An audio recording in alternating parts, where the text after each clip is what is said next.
Global production of wind and solar energy reached record levels last year. It was also a record year for oil and coal usage. Joining us now with more on energy production and demand, Dan Yergin, S&P Global Vice Chair.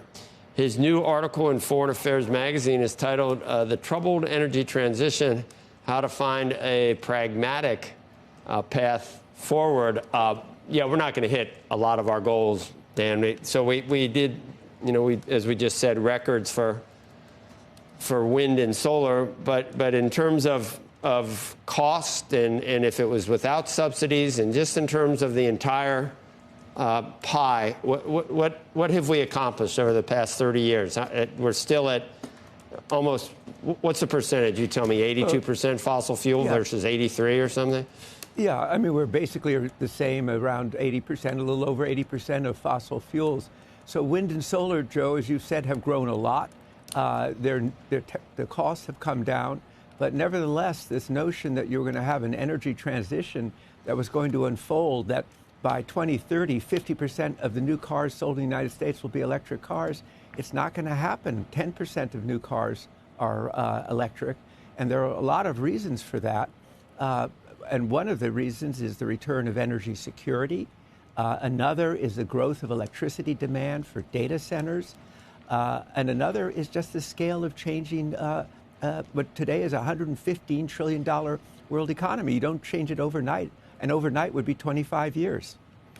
And we don't want to slow the global economy. We don't want energy to be the rate-limiting factor in global growth. We want to continue to feed the beast. We want GDP to rise everywhere in the United States and everywhere else. So I'm just wondering, in 2040 or 2050, how is this amount of energy which the world uses, what is going to supply that to the world in 2050? I think a substantial part of it will continue to be oil and gas. Coal will still be in the mix. We'll see growth in wind and solar, but it's all going to be energy addition. It's going to be one on top of the other rather than a separate one. And a really key thing is that people in this discussion have not paid enough attention to the 6 billion people who live in the developing world. To give you one example, 3 billion people today each use less electricity than one average American refrigerator. So their energy demand as they grow, Joe, you're pointing to grow, as they grow, they're going to use more energy. And a lot of that is going to be conventional energy. The Malthusian peak oil theory, and then shale came along and horizontal fracking and everything else. When would it actually, when would peak oil actually hit? Have we hit it now? We were supposed to hit it 15 years ago, and we didn't. But do you think we've hit it now, Dan, or do we not hit it for, does technology allow us to continue to find more? Well, I think that you point to the shale revolution. That wasn't in the cards 15 years ago. Technology's expanded it. And, of course, the United States is today by far the world's largest oil producer, and technology will kind of continue to expand it. There's a debate about when do you reach peak demand, but even if you reach peak demand, you're going to still be using quite a lot of oil for a long time. So it really, the point of our piece was really that energy transition needs to be rethought, and just saying more ambition doesn't reflect the reality that you need a diversified mix of energy, and that conventional energy is going to be part of it. You can manage the emissions of it. I mean, we see natural gas demand continuing to grow into the 2040s, and it's just reality. I think during COVID, demand went down, prices went down, so people thought, oh, this is all going to happen fast. But we've had a couple of years of experience now, and as you pointed out, wind and solar are growing, but so is oil, so is coal, actually.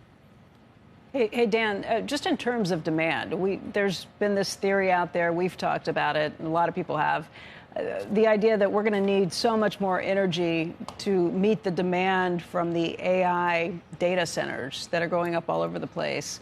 Does that demand get punctuated by better technology improvements that we've seen? What if DeepSeek is right? If they're able to more efficiently find ways to build these AI models, does that demand go away? And who's building out all that demand? Who wants to pay for it at risk of potentially becoming obsolete for the new energy production that you're building out to meet that demand that may or may not show up? Well, I think that is a big question. I think there's still the expectation that you're going to need a lot more electricity. Our estimate is that 10% of U.S. electricity by 2030 could be for data centers. I saw the U.S. Department of Energy had 12% by 2028. Obviously, there will be an incentive to be more efficient and more efficient chips. But I think the expectation is that we have an electric power system that is not set up to grow, and it needs to grow. And you see these warnings about the resilience in the system. And that means, and that's another reason, going back to what Joe was talking about, why we're going to use more natural gas for electric generation. The turbines for new electric generation are sold out for the next 3 or 4 years, because you can see that that need is going to be there, and it's going to be a very extensive need. And it's a big change, because for 25 years you didn't have much growth in electricity demand in the United States. Now we're looking at some real growth coming down the road. It's just that nobody wants to pay for it on the expectation that it's definitely going to be there, that demand. I mean, the guys who are paying for the data centers don't want to pay for it. The energy companies don't want to pay for it. I mean, you're going to have to come up with another government program to pay for all of this, because nobody else wants to be left hanging on the line if that demand doesn't in fact materialize. I think the data centers are the ones who will, one way or the other, will pay a substantial part, because for them it's a relatively small part of their overall cost, but absolutely vital, because they need reliable 24-hour electricity.